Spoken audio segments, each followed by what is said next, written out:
ಗುರು ಶಿಷ್ಯರು ಒಂದು ನದಿ ತೀರದಲ್ಲಿ ಪಾಠ ನಡೀತಾ ಇರುತ್ತೆ. ಪ್ರವಾಹ ಬರುವಂತಹ ಸಮಯ, ತುಂಬ ಜೋರಾಗಿ ನದಿಯ ನೀರು ಹರಿತಾ ಇರುತ್ತೆ ಮಳೆಗಾಲದ ಪ್ರವಾಹದ ಭರದಲ್ಲಿ. ಆ ಸಮಯದಲ್ಲಿ ಪಾಠ ಮಾಡ್ತಾ ಇದ್ದಾಗ ಅಲ್ಲಿ ಗುರುಗಳಿಗೆ ಒಂದು ನೀರಿನ ಪ್ರವಾಹದಲ್ಲಿ ಕೊಚ್ಚಿ ಹೋಗ್ತಾ ಇರುವಂತಹ ಚೇಳು ಸಿಕ್ಕಾಕೊಂಡಿರೋದು ಕಾಣುತ್ತೆ. ಸೊ ಆ ಚೇಳನ್ನು ನೋಡಿಬಿಟ್ಟು, ಓ ಪಾಪ ಬಳ್ಕೊಂಡು ಹೋಗ್ತಾ ಇದೆ, ಪ್ರವಾಹದಲ್ಲಿ ಕೊಚ್ಚಿ ಹೋಗ್ತಾ ಇದೆ ಅಂತ ಗುರುಗಳೇನು ಮಾಡ್ತಾರೆ, ಅದನ್ನು ಬಚಾವ್ ಮಾಡಲಿಕ್ಕೆ ಹೋಗ್ತಾರೆ. ಬಚಾವ್ ಮಾಡಲಿಕ್ಕೆ ಅಂತ ಹೋದಾಗ ಕೈ ಹಾಕಿದಾಗ ಅದು ಅವರಿಗೆ ಕಡಿಯತ್ತೆ. ಕಡಿದು ಮತ್ತೆ ನೀರಲ್ಲಿ ಬಿದ್ದುಬಿಡತ್ತೆ.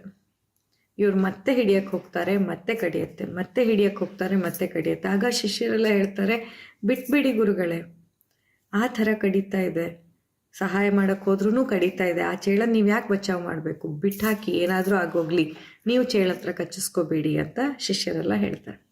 ಆದರೆ ಈ ಗುರುಗಳು ಕೇಳೋದಿಲ್ಲ, ಮತ್ತೆ ಕೈ ಹಾಕ್ತಾರೆ, ಅದನ್ನು ತೆಗೆದು, ಅದು ಕಡಿತಾನೇ ಇರುತ್ತೆ, ತೆಗೆದು ಹೊರಕ್ಕೆ ನೆಲಕ್ಕೆ ಬಿಟ್ಟು ಆಮೇಲೆ ಶಿಷ್ಯರಿಗೆ ಕೇಳ್ತಾರೆ, ಏನು ಗೊತ್ತಾ, ಇಂತಹ ಪ್ರವಾಹದಲ್ಲಿ ಕೊಚ್ಚು ಹೋಗ್ತಾ ಇರುವಂತಹ ಸಮಯ, ತನ್ನ ಜೀವನೇ ತಾನು ಕಳ್ಕೊಳ್ಬೇಕಾದಂತಹ ಸಮಯ ಆ ಚೇಳಿಗೆ, ಅಂತಹ ಕಠಿಣ ಸಮಯದಲ್ಲೂ ಕೂಡ ಮುಟ್ಟಿದ್ರೆ ಕಚ್ಚಬೇಕು ಅನ್ನುವಂಥ ಅದರ ಗುಣವನ್ನು ಅದು ಬಿಡಲಿಲ್ಲ. ಅಂದಮೇಲೆ ನಿಮ್ಮೆಲ್ಲರಿಗೆ ಸಹನೆ, ತಾಳ್ಮೆ, ಆತ್ಮವಿಶ್ವಾಸ, ಒಳ್ಳೆಯ ಕೆಲಸಗಳು, ಇದರ ಬಗ್ಗೆ ಪಾಠ ಪ್ರವಚನ ಮಾಡೋ ನಾನು ನನ್ನ ಗುಣವನ್ನು ಹೆಂಗೆ ಬಿಟ್ಕೊಡೋಕ್ಕಾಗತ್ತೆ? ಜಸ್ಟ್ ಬಿಕಾಸ್ ಅದು ಕಚ್ಚುತ್ತಾ ಇದೆ ಅನ್ನೋ ಕಾರಣಕ್ಕೆ ಸಹಾಯ ಮಾಡಬೇಕು ಅನ್ನುವಂತಹ ನನ್ನ ಗುಣವನ್ನು ನಾನು ಹೇಗೆ ಬಿಟ್ಕೊಡೋಕ್ಕಾಗತ್ತೆ? ಆಗೋದಿಲ್ಲ. ಒಂದು ಪುಟಾಣಿ ಚೇಳಿಗೆ ತನ್ನತನವನ್ನು ತಾನು ಬಿಟ್ಕೊಡೋಕ್ಕಾಗ್ತಾ ಇಲ್ಲ ಅಂದಮೇಲೆ, ಬಿಟ್ಕೊಡೋಕೆ ಮನಸ್ಸು ಮಾಡ್ತಾ ಇಲ್ಲ ಅಂದಮೇಲೆ, ನಾನೂ ಕೂಡ ಅಷ್ಟೇ, ಎಷ್ಟೇ ಕಠಿಣ ಸ್ಥಿತಿ ಬರಲಿ, ಎಂಥದ್ದೇ ಕಠಿಣ ಸನ್ನಿವೇಶಗಳಾಗಿರಲಿ, ನಾನು ನನ್ನತನವನ್ನು ಬಿಟ್ಕೊಡಬಾರ್ದು ಅನ್ನುವಂತಹ ಪಾಠವನ್ನು ಶಿಷ್ಯರಿಗೆ ಹೇಳ್ತಾರೆ. ಹೀಗೇನೆ ನಾವು ಫಸ್ಟು ನನ್ನತನ ಏನು ಅನ್ನೋದನ್ನು ಹುಡುಕೊಳ್ಳಿ.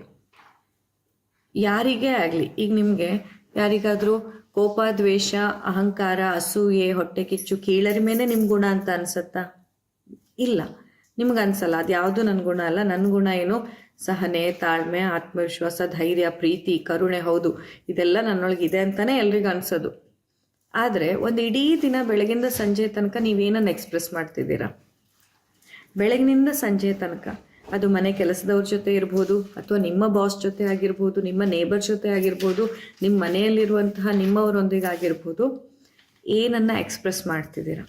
ಎಲ್ಲೋ ಅಪರೂಪಕ್ಕೆ ಸಿಗೋವಂತಹ ನೆಂಟ್ರಿಷ್ಟರ ಜೊತೆನೋ, ಎಲ್ಲೋ ಫಂಕ್ಷನಲ್ಲಿ ಸಿಗೋರ ಜೊತೆನೋ, ಅಥವಾ ಅಪರೂಪಕ್ಕೆ ಸಿಕ್ಕಂಥವರಿಗೆ ಹಾಯ್ ಬಾಯ್ ಮಾಡಿ ಖುಷಿಯಿಂದ ಇದ್ದರೆ ಅದು ನಿಮ್ಮತನ ಅಂತ ಆಗೋದಿಲ್ಲ. ಯಾರು ನಿಮಗೆ ಪ್ರತಿನಿತ್ಯ ಸಿಗ್ತಾರೆ, 24x7 ನಿಮಗೆ ಸಿಗ್ತಾ ಇರ್ತಾರೆ. ದಿನ ಬೆಳಗಾದರೆ ಯಾರನ್ನು ನೀವು ಪ್ರತಿನಿತ್ಯ ನೋಡ್ತಾ ಇದ್ದೀರಾ, ಅವರೊಟ್ಟಿಗೆ ನಿಮ್ಮ ಬಿಹೇವಿಯರ್ ಹೇಗಿದೆ, that is very very important. Because ಅದೇ ನಿಮ್ಮ ಜೀವನ ಅನ್ನೋದು. ಈಗ ನಮ್ಮ ಜೀವನ ಅಂದರೆ ಏನು? ಹುಟ್ಟಿದ ಕ್ಷಣದಿಂದ ಸಾಯುವ ಕ್ಷಣದ ಮಧ್ಯೆ ನಾವು ಬದುಕಿರುವುದನ್ನು ನಾವು ಜೀವನ ಅಂತ ಹೇಳ್ತೀವಿ ಅಲ್ವಾ? ಈ ಜೀವನದ ಗುಣಮಟ್ಟ ಅನ್ನೋದು ಹೇಗೆ ನಿರ್ಧಾರ ಆಗುತ್ತೆ? ಜೀವನದ ಈ ಕ್ಷಣಗಳನ್ನು ನಾನು ಹೇಗೆ ಕಳೆದೆ ಅಂತ. ಈ ಜೀವನದ ಕ್ಷಣಗಳಂದಾಗ ಅಲ್ಲಿ ಕೇವಲ ನಾವು ಸೊಸೈಟಿ ಜೊತೆ ಹೇಗಿರ್ತೇವೆ, ಪಬ್ಲಿಕ್ ಜೊತೆ ಹೇಗಿರ್ತೇವೆ, ಫಂಕ್ಷನಲ್ಲಿ ಹೇಗಿರ್ತೀವಿ ಅಷ್ಟೇ ನಿಮ್ಮ ಜೀವನ ಅಲ್ಲ. ಜೀವನದ ಕ್ಷಣಗಳು ಅಂತ ಬಂದಾಗ ಈ 24x7 ಪ್ರತಿನಿತ್ಯ ಯಾರನ್ನು ಪದೇ ಪದೇ ಮೀಟ್ ಆಗ್ತಿರ್ತೀರ, ಯಾರ ಜೊತೆಯಲ್ಲಿ ಒಡನಾಟ ನಿಮ್ದಿರುತ್ತೆ, ಅದು ನಿಮ್ಮ ಜೀವನದ ಮೇಜರ್ ಪೋರ್ಷನ್ ಆಗಿರುತ್ತೆ ಅಲ್ವಾ? ಈ ಇಡೀ ದಿನದಲ್ಲಿ ನಾನು ಹೊರಗೆ ಹೋಗಿ ಮಾತಾಡ್ತೀನಿ ಅಂದರೆ ಎಷ್ಟೊತ್ತು ಮಾತಾಡ್ಬೋದು? 1 ಗಂಟೆ, 2 ಗಂಟೆ, ಅಥವಾ ತಿಂಗಳಲ್ಲಿ 1-2 ಫಂಕ್ಷನ್ ಅಲ್ವಾ? ಆದರೆ ನಿಮ್ಮವರೊಟ್ಟಿಗೆ ಬೆಳಗಿನಿಂದ ಸಂಜೆಯ ತನಕ, ಅಥವಾ ಸಿಕ್ಕಾಗೆಲ್ಲ, ಅಥವಾ ಹೆಚ್ಚಿನ ಸಮಯ ಈ ನಮ್ಮ ಕೆಲಸದವರೊಟ್ಟಿಗೋ, ಅಥವಾ ನಮ್ಮ ಬಾಸ್ ಜೊತೆಗೋ, ಅಥವಾ ನಮ್ಮ ಫ್ಯಾಮಿಲಿ ಮೆಂಬರ್ಸ್ ಜೊತೆಗೋ, ನಮ್ಮ ನೇಬರ್ಸ್ ಜೊತೆಗೋ ಎವ್ರಿ ಡೇ ನಾವು ಇಂಟ್ರ್ಯಾಕ್ಟ್ ಮಾಡ್ತಾ ಇದ್ದಾಗ ನಮ್ಮ ಜೀವನ ಅನ್ನೋದು ಹೇಗೆ ಡಿಸೈಡ್ ಆಗುತ್ತೆ, ಜೀವನದ ಗುಣಮಟ್ಟ ಡಿಸೈಡ್ ಆಗುವಲ್ಲಿ ಇವರೊಟ್ಟಿಗಿನ ನಮ್ಮ ಸಂಬಂಧ ಮೇಜರ್ ರೋಲ್ ಪ್ಲೇ ಮಾಡುತ್ತೆ ಅಲ್ವಾ? ನಾನು ಹೊರಗಡೆ ಜಗತ್ತಿನ ಜೊತೆ ತುಂಬ ಚೆನ್ನಾಗಿದ್ದೀನಿ, ಹೊರಗಡೆ ಜಗತ್ತಲ್ಲಿ ವಾವ್ ಸೂಪರ್ ಆಗಿದ್ದೀನಿ ನಾನು ಮೇಡಮ್, ಯಾರನ್ನು ಬೇಕಾದರೂ ಕೇಳಿ, ನಾನು ಎಷ್ಟು ಒಳ್ಳೆಯವಳಂತಲೇ ಎಲ್ಲ ಹೇಳೋದು. ಅಂದರೆ ಮನೆಯಲ್ಲೇ ನೆಮ್ಮದಿ ಇಲ್ಲ ಅಂತಂದರೆ ನಿಮ್ಮ ಜೀವನದ ಗುಣಮಟ್ಟ ಎಲ್ಲಿದೆ ಅನ್ನೋದನ್ನು ಅರ್ಥ ಮಾಡ್ಕೊಳ್ಳಿ. ಹಾಗಾಗಬಾರ್ದು, ಉಲ್ಟಾ ಆಗಬೇಕು. ಬೇಕಿದ್ರೆ ಹೊರಗೆ ಸಿಕ್ಕಿದವ್ರ ಹತ್ರ 4 ಜಗಳನೇ ಆಡಿಬಿಡಿ, ತೊಂದರೆ ಇಲ್ಲ. ಅಲ್ಲ, ಜಗಳ ಆಡಿ ಅಂತ ಹೇಳ್ತಾ ಇಲ್ಲ, ಹಂಗೆ ಮಾಡಿದ್ರೂ ಸಮಸ್ಯೆ ಇಲ್ಲ. ಬಟ್ ಮನೆ, ನಿಮ್ಮ ರೆಗ್ಯುಲರ್ ಯಾರು ನಿಮಗೆ ಸಿಗ್ತಾರೆ, ನಿಮ್ಮ ನೇಬರ್, ನಿಮ್ಮ ಮನೆ, ನಿಮ್ಮ ಮೇಡ್, ನಿಮ್ಮ ಬಾಸ್, ಇವರೊಟ್ಟಿಗೆ ನಿಮ್ಮ ಸಂಬಂಧ ಚೆನ್ನಾಗಿರಬೇಕು. That is very very important. ಅವ್ರು ಹೆಂಗೆ ಬೇಕಾರಿರಲಿ, ಅವರು ನಿಮ್ಮ ವ್ಯಕ್ತಿತ್ವಕ್ಕೆ ಬೆಲೆ ಕೊಡ್ತಿಲ್ಲ ಅಂದರೆ ಅವರು ಮೂರ್ಖರು ಅಷ್ಟೇ, ಬಿಟ್ಟರೆ ಕೆಟ್ಟವರಲ್ಲ. ದಯವಿಟ್ಟು ಅರ್ಥ ಮಾಡ್ಕೊಳ್ಳಿ. ಯಾರು ಮನೆಯಲ್ಲಿ ಗಂಡ ಹೆಂಡತಿ, ಅತ್ತೆ ಮಾವ, ಅಪ್ಪ ಅಮ್ಮ, ಅಣ್ಣ ತಮ್ಮ, ಅಕ್ಕ ತಂಗಿಯರಲ್ಲಿ ಕೆಟ್ಟವರು ಅಂತ ಇರೋದಿಲ್ಲ, ಮೂರ್ಖರು ಅವರು. ಅವರಿಗೆ ಸಿಕ್ಕಂತಹ ಈ ಕುಟುಂಬನ, ಈ ಜನರನ್ನು, ಈ ಒಂದು ಮನಸ್ಥಿತಿಯನ್ನು ಅಥವಾ ಈ ವ್ಯಕ್ತಿತ್ವವನ್ನು ಗೌರವಿಸುವಂತಹ, ಆಧರಿಸುವಂತಹ ವ್ಯವಧಾನ ಇಲ್ಲ, ಬುದ್ಧಿ ಇಲ್ಲ. ಅವರೆಲ್ಲ ಮೂರ್ಖರು ಹೊರತಾಗಿ ಕೆಟ್ಟವರಲ್ಲ. ಸೊ ಇವರೆಲ್ಲ ಕೆಟ್ಟವರು, ಹೆಂಗೆ ಇಂಥ ಕೆಟ್ಟವ್ರ ಜೊತೆ ನಾನು ಖುಷಿಯಿಂದ ಇರಲಿ ಮ್ಯಾಮ್ ಅಂತ ಕೇಳಬೇಡಿ. ಕೆಟ್ಟವರಲ್ಲ ಅವರು, ಮೂರ್ಖರು. ಅವ್ರಿಗೆ ನಿಮ್ಮ ಬೆಲೆ ಗೊತ್ತಿಲ್ಲ, ನಿಮ್ಮ ವ್ಯಾಲ್ಯೂ ಗೊತ್ತಿಲ್ಲ, ನಿಮ್ಮನ್ನು ಹೇಗೆ ಗೌರವಿಸಿ ಪ್ರೀತಿಯಿಂದ ನಿಮ್ಮೊಟ್ಟಿಗೆ ಸುಂದರ ಬದುಕನ್ನು ಕಟ್ಕೊಳ್ಬಹುದು ಅನ್ನೋದು ಅವ್ರಿಗೆ ಗೊತ್ತಿಲ್ಲ ಅಷ್ಟೇ. ಆದರೆ ಅವರು ಮೂರ್ಖರು, ಕೆಟ್ಟವರಲ್ಲ. ಸೊ ನಮ್ಮವರೊಟ್ಟಿಗೆ ನಾವು ಸಮಾಧಾನ ಚಿತ್ತರಾಗಿ ಸಮಯ ಕಳೀಲೇಬೇಕು. ನಾವು ಹೇಗಿದ್ದರೂ ಕಿರ್ಚಾಡೋ ಮೊದಲು ಕೇಳ್ಕೊಳ್ಳಿ, ನನ್ನೊಳಗೆ ಹಾಗಾದರೆ ಇದೇ ಇರೋದಾ, ಈ ಕಿರ್ಚಾಡುವಿಕೆನೇ ನನ್ನೊಳಗಿರೋದಾ ಅಂದರೆ ಅಷ್ಟೇ ಅದನ್ನು ಎಕ್ಸ್ಪ್ರೆಸ್ ಮಾಡಬೇಕು. ಇಲ್ಲ ನಿಮ್ಮೊಳಗೆ ಸಮಾಧಾನ ಇದೆ ಅಂದರೆ ಸಮಾಧಾನದಿಂದ ಇದ್ಬಿಡಿ, ನಾಳೆ ಕಿರ್ಚೋಣ ಅಂತ ಪೋಸ್ಟ್ಪೋನ್ ಮಾಡಿ.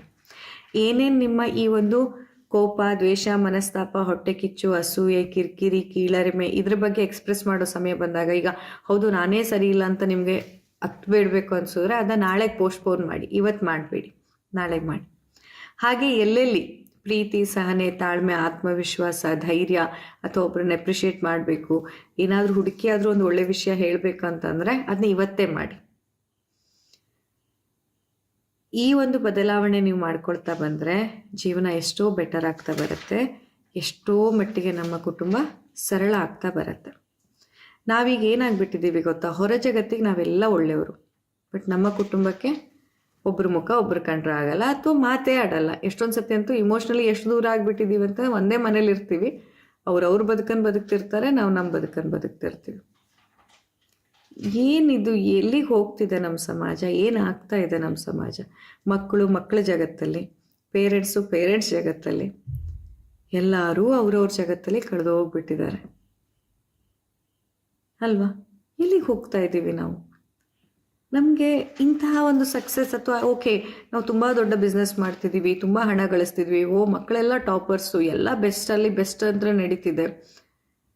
ಆದರೆ ಇಮೋಷ್ನಲಿ ನಾವು ಕನೆಕ್ಟೆಡೇ ಇಲ್ಲ ಅಂತಂದರೆ ಏನು ಮಾಡ್ತೀರಾ?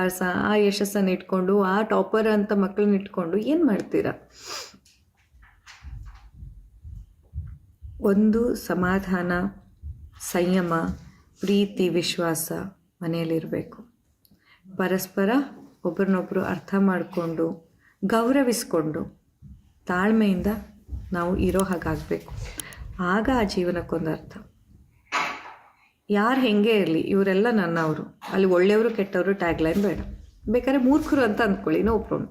ಈಗ ನೋಡಿ, ಒಬ್ಬ ಪೆದ್ದ ಇದ್ದರೆ, ಪೆದ್ದ ಎಂತ ಮಾಡಿದ್ರು ಏನಂತಾರೆ ಜನ ಬಂದ್ರೂ, ಅವನಂತೂ ಪೆದ್ದ, ಗೊತ್ತಾಗಲ್ವಾ, ನೀನು ಸುಮ್ಮನಿರಮ್ಮ ಅಂತಾರೆ. ಹೌದಾ ಅಲ್ವಾ? ಯಾಕಂತಂದರೆ ಪೆದ್ದರಿಗೆ ಆ ಕನ್ಸೆಷನ್ಸ್ ಇದೆ, ಮೂರ್ಖರಿಗೆ ಆ ಕನ್ಸೆಷನ್ ಇದೆ. ಈಗ ಒಬ್ಬ ಹುಚ್ಚ ಅಂತಿದ್ರೆ, ಆ ಹುಚ್ಚ ಏನೇ ಮಾಡಲಿ, ಹುಚ್ಚ ಬಂದಬೇಕಾದ್ರೆ ಪಬ್ಲಿಕ್ಕಲ್ಲಿ ಯಾರಿಗೂ ಹೊಡೆದೇ ಹೋಗಲಿ, ಅವನಿಗೇನಂತಾರೆ ಎಲ್ಲರೂ ಬಂದು, ಬಿಡ್ರಿ ಸರ್, ಬಿಟ್ಟಾಕಿ, ಅವ್ನು ಹುಚ್ಚ, ಪಾಪ ಅವನಿಗೆ ಗೊತ್ತಾಗಲ್ಲ, ಅವ್ನು ಹುಚ್ಚ, ಅವನು ಹೊಡೆದ್ಬಿಟ್ಟಿರ, ಹಾಗೆ ಮಾಡ್ತಾನೆ, ಬಿಟ್ಬಿಡಿ ಅಂತಾರೆ. ಬಿಟ್ಟರೆ ಹುಚ್ಚನಿಗೂ ತೆಗೆದು ಹೊಡೀರಿ ಅಂತಾರ? ಇಲ್ಲ, ಅನ್ನಲ್ಲ. ಯಾಕಂದರೆ ಅವನು ಹುಚ್ಚ ಅಂತ ಅವನಿಗೆ ಪರ್ಮಿಷನ್ ಇರುತ್ತೆ. ಹಾಗೆಯೇ ನಿಮ್ಮ ಮನೆಯಲ್ಲಿ, ನಿಮ್ಮ ಜೊತೆ ಇರೋರಲ್ಲಿ, ನಿಮ್ಮ ಬಾಸ್, ನಿಮ್ಮ ಮೇಡ್, ನಿಮ್ಮ ಕುಟುಂಬ, ನಿಮ್ಮ ನೇಬರ್, ಯಾರೇ ಆದ್ರೂ ನಿಮಗೆ ತುಂಬ ಕಿರಿಕಿರಿ ಅನ್ನಿಸ್ತಿದೆ, ಅವ್ರು ನಿಮ್ಮನ್ನು ಅರ್ಥ ಮಾಡ್ಕೋತಿಲ್ಲ ಅಂದರೆ ಅವ್ರು ಕೆಟ್ಟವರು ಅಂತ ಟ್ಯಾಗ್ಲೈನ್ ಕೊಡಬೇಡಿ, ಮೂರ್ಖರು ಅಂತ ಅಂದ್ಕೊಳ್ಳಿ. ಬಿಡು, ಅವ್ರು ಹುಚ್ಚರು, ಅವ್ರಿಗೆ ಗೊತ್ತಾಗಲ್ಲ. ಆದರೆ ಅದರ ಅರ್ಥ ನೀವು ಕಿರಿಕಿರಿ ಮಾಡ್ಕೋಬೇಕಂತಿಲ್ಲ. ಅವ್ರು ಹಂಗೆ ಮಾಡ್ತಾರೆ, ಮಾಡಲಿ. ನಾನೇನಿದ್ದೀನಿ, ನಾನಾಗಿ ಇರಬೇಕು, ನನ್ನೊಳಗೆ ಏನಿದೆ ಅದು ಮಾತ್ರ ಹೊರಗೆ ಬರೋಕ್ಕೆ ಸಾಧ್ಯ. ನೆನಪಲ್ಲಿ ಇಟ್ಕೊಳ್ಳಿ. ನೆಕ್ಸ್ಟ್ ಟೈಮ್ ಯಾವಾಗ ನಿಮ್ಮಲ್ಲಿ ಕೀಳರಿಮೆ ಬರುತ್ತೆ, ಇನ್ಯಾವತ್ತು ಯಾರು ಏನೇ ಹೇಳಿದ್ರು ಹೌದು ನಾನೇ ಸರಿ ಇಲ್ಲ ಅನ್ನೋದು ಬರೋಂಗಿಲ್ಲ. ಅದಂದರೆ ಕೋಪಕ್ಕೆ ಬರೋ ಅಂಥದ್ದು ಹಂಗೆ ಬರೋಂಗಿಲ್ಲ. ಇನ್ನು ನಿಜಕ್ಕೂ ನಿಮ್ಗೆ ಒಳಗಿಂದ ಅನ್ನಿಸ್ತಿದೆ, ಅದು ಮತ್ತೆ ಹೇಳೋ ಅಗತ್ಯ ಇಲ್ಲ, ಬದಲಾಯಿಸ್ಕೊಂಡ್ಬಿಡಿ ನಿಮ್ಮನ್ನು ನೀವು ಅಷ್ಟೇ. ಎಲ್ಲಾದರೂ ನಿಮಗೆ ಯಾವುದಾದ್ರು ವಿಷಯದಲ್ಲಿ ನಾನು ಸರಿ ಇಲ್ಲ ಅಂತ ಅನ್ನಿಸ್ತಿದೆ, ಬದಲಾಯಿಸ್ಕೊಂಡ್ಬಿಡಿ. ಅದನ್ನು ಬಿಟ್ಟು ಹೊರಗಡೆಯಿಂದ ನಾನೇ ಸರಿ ಇಲ್ಲ ಅಂತ ಕೂಗಾಡೋದು, ಅಂದರೆ ಎಲ್ಲೋ ಒಂದು ಕಡೆ ಅವ್ರು ಹೇಳಿ, ಇಲ್ಲಮ್ಮ ನೀನು ಸರಿಯಾಗಿದೆಯಾ ಅಂತ ಹೇಳಿ ಅಂತ ಅದು ನಿಮ್ಮ ಸಬ್ಕಾನ್ಷಿಯಸ್ ಮೈಂಡ್ ಹಂಗೆ ಆಟ ಆಡಿಸ್ತಿರುತ್ತೆ. ಅದಕ್ಕೆ ಅದನ್ನ ಕೇಳಬೇಕಾಗಿರುತ್ತೆ. ಯಾಕಂದರೆ ನಿಮಗೆ ನಿಮ್ಮ ಮೇಲೆ ನಂಬಿಕೆ ಇರೋದಿಲ್ಲ. ಅಂಥದ್ದೆಲ್ಲ ಬ್ಲೇಮ್ ಗೇಮ್ ಆಡಲೇಬಾರ್ದು. ನಮ್ಮ ಕುಟುಂಬದ ಜೊತೆ ನಾವು ಖುಷಿಯಿಂದ ಇರಬೇಕು. ಹೆಂಗೆ ಬೇಕಾದ್ರೆ ಇರಲಿ. ನನ್ನ ಕುಟುಂಬ ಚೆನ್ನಾಗಿದ್ದಿದ್ರೆ ನಾನು ಖುಷಿಯಿಂದ ಇರ್ತಿದ್ದೆ ಅಲ್ಲ. ಇದೇ ಸಾಧನೆ. ಈಗ ಶಿವರಾತ್ರಿ ಸಾಧನೆ ಅಂದರೆ ಇದೆ. ಯಾರು ಹೆಂಗಿದ್ರು, ಯಾವ್ದು ಹೆಂಗಿದ್ರು ನಾನು ನನ್ನತನವನ್ನು ಕಾಪಾಡ್ಕೊಂಡು ಹೋಗ್ತೀನಿ, ಖುಷಿಯಿಂದ ಇರ್ತೀನಿ, ಸಮಾಧಾನದಿಂದ ಇರ್ತೀನಿ, ನನ್ನ ಸ್ಥಿರತೆಯನ್ನು ಕಾಪಾಡ್ಕೊಳ್ತೀನಿ ಅನ್ನೋದು ಶಿವರಾತ್ರಿ ಸಾಧನೆ ಆಗಬೇಕು. ಕೆಟ್ಟವ್ರಂತ ಯಾರೂ ಇಲ್ಲ ಸರ್, ಯಾರೂ ಇಲ್ಲ. ಕೆಟ್ಟವ್ರು ಅನ್ನೋದು ಇಲ್ಲವೇ ಇಲ್ಲ. ಮೂರ್ಖರಿರ್ಬೋದಷ್ಟೆ. ಸಾರಿ ಮ್ಯಾಮ್, ಲೇಟಾಗಿಬಿಡ್ತು. ನಿಮ್ಮ ಮಾತು ಅತ್ಯದ್ಭುತ, ತುಂಬ ಇಷ್ಟ ಆಯಿತು. Thank you. ಪ್ರದೋಷ ಮತ್ತು ಜಾಗರಣೆ ಬಗ್ಗೆ ಹೇಳೋಣ, ನಾಳೆ ಹೇಳ್ತೀನಿ. ನೀವು ನಮಗೆ ಇನ್ನೂ ಸ್ವಲ್ಪ ಮೊದಲೇ ಸಿಕ್ಕಿರಬೇಕಿತ್ತು. ಯಾರೂ ಇದನ್ನೆಲ್ಲ ಅಗತ್ಯವಿದ್ದಾಗ ಹೇಳಿಕೊಡಲೇ ಇಲ್ಲ. ತುಂಬ ಸಮಯವನ್ನು ಹಾಗೆ ಕಳೆದುಕೊಳ್ಳುವಾಯಿತು. ಇರಲಿ ಮ್ಯಾಮ್, ನೋ ಪ್ರಾಬ್ಲಮ್. ಬಟ್ ಇವತ್ತು ಇನ್ನೂ ಸಮಯ ಇದೆ. ಇವತ್ತಿಂದ ಬದಲಾಗೋಣ. ಇವತ್ತಿಂದ, ಈ ಕ್ಷಣದಿಂದ ಬದಲಾಗೋಣ. ಯಾಕಂತಂದರೆ ಈ ಎಲ್ಲ ನಮಗೆ ನಮ್ಮ ಮನೆಯಲ್ಲೇ ನಮಗೆ ಉಸಿರು ಬಿಗ್ದಂಗೆ ಆಗ್ತಿದೆ. ನಮ್ಮ ಮನೆಯಲ್ಲೇ ನಮಗೆ ಯಾಕಾದರೂ ಇದೀನಪ್ಪ ಅಂತ ಅನ್ನಿಸ್ತಿದೆ ಅಂತಂದರೆ ಎಲ್ಲಿ ಹೋಗ್ತಿದೆ ನಮ್ಮ ಕ್ವಾಲಿಟಿ ಆಫ್ ಲೈಫು?